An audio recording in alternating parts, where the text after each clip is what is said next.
Okay, so I got the spacer out also from this last 110 hole, and I have to put it in the 80 hole. So I'm gonna do that right now.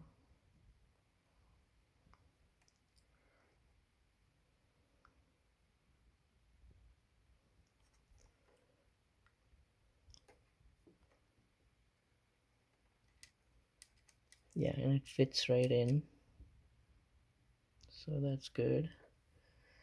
Now I finally take the SSD,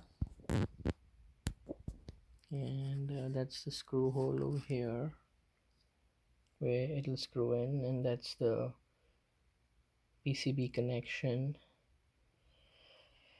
And basically I just have to slide it in and set it down. So basically let's do that.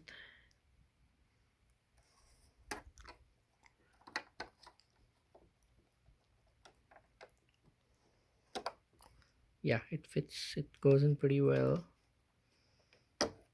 and I just set it down like this.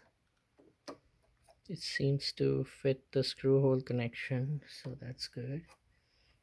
And then I just take back the this is the biggest screw and this is the smallest screw, and I just take this back, put it on the uh, put it on the spacer like this,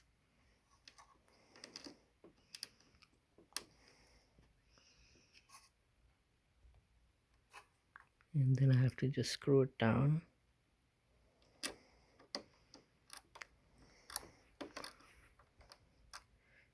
It's kind of hard for me to do again while I'm taking this video, so I'll come back and continue on this.